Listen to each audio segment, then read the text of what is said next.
xaan yoru ko maa ngi dégg nag ñu ngi attaqué suñu candidat ñu ne suñu candidat ba heure bi mi ngi caravane à Thiès ñoom seen caravane seen candidat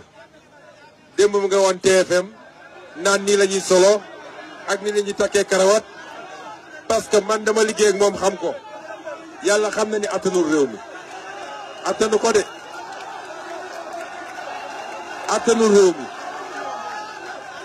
bu ngeen di wër xam nga bëgguma wax lu ëpp ci moom parce que seq nañu relation humaine waaye dama ko yàgg a wax ni bu dee lu jëm ci état bi sa gis-gis dafa jaar nii sa mbos jaar nii parce que man dama nekk fonctionnaire di inspecteur des impôts moom muy inspecteur des impôts man ma gëm ni li ma nekkoon di fonctionnaire njëriñ réew mi la waaye du jëriñoo réew mi moom mu jàpp ni fonctionnaire bi mu nekkoon jëriñoo réew mi la waaye du jëriñ réew mi moo tax mu yor ay milliards man yoruma ay millions parce que bokkuñu gis-gis kooku mënul yor réew mi waxuma ko pour soxor parce que bokkuñu waaye man awma sago ci Sénégal luy yàq Sénégal rek naa ne lii day yàq Sénégal du liggéeykat benn tayal la waaye ay loxoom setul kooku mënuñu ko jox réew ab fonctionnaire milliardaire kenn mënu ko jox réew nañu waxante dëgg ku ne moom kër gi mu tabax Almadi nee na dafa dem leb banque kër googu ay milliards a ko tabax salaire fonctionnaire nooy demee banque ñu lebal la ci ay milliards xam nga dañoo jàppee sénégalais ay dof laaj leen ko terrain ba nu mu ko amee ndax moom bi muy dagg terrain maa ngi woon impôt domaine jëndul terrain bi de laaj leen ko nu mu amee terrain bi laaj leen ko nu mu tabaxee terrain bi te loolu mooy li gën a tuuti kon bu ñu naxante réew dañ koy teg ci loxo yi set wicc Bassirou Diomaye Faye liggéey na lu mu ëpp 15 ans impôt musul sàcc dërëm musul jël suuf su mu moomul am na xam-xam gone la sawar na Bassirou Diomaye léeg-léeg ma sant ko liggéey damay toog bay 22 heures ma ne ko li yow rek am ko mën a defal 4 heures du matin la may envoyé mail day veillé guddi gi yëpp liggéey ko 4 heures du matin mu envoyé ma ko 6 heures nga jóg di julli mu wol ne la président pare naa liggéey bi envoyé naa la mail bi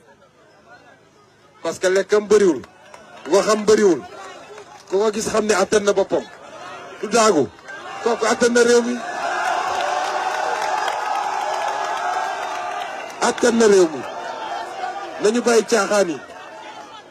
suñ leen ne koo dégg mu lay wax expérience rek expérience su sàcc ak randal la waaye du expérience liggéey kon mbokki Ndar tànneef gi ñu jëm mooy tànneef gi gën a am solo bi ñuy indépendance ba léegi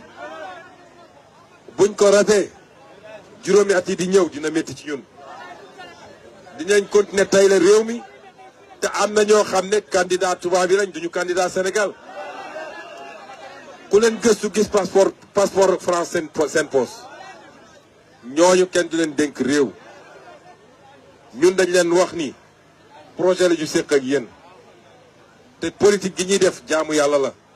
du alal guñ ciy ut du daraja guñ koy ut ñun dañoo bëgg ëllëg bu ñu demee taxaw suñu kanam borom ñu ne ah waa ji de julleem takk na suuf kooram takk na suuf ak leneen waaye li mu doon daj ngir askanam mun na koo jàllale ñun loolu moo tax ñuy politique kon wóolu leen ñu dañu bëgg Ndar dimanche incha allah dañu bëgg am lu ëpp 80% fii Ndar lu ëpp 80% te loolu yéen jeunes yi yéen a ko mën a garantir yéen waa Ndar yéen a ko mën a garantir lu ëpp 80% la ñu bëgg Ndar kon nañu jàpp ci liggéey bi xam ni yàlla tàccu nañu am nañu possibilité jël suñu destin en main te su ngeen gisee ñi ànd ci coalition bi yëpp te di waa Ndar xam ngeen ni c'est des personnes de valeur xam ngeen ni lu ñuy jaar seen gor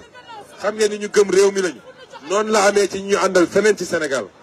kon nañu jàpp ci liggéey bi terminé ko bii fa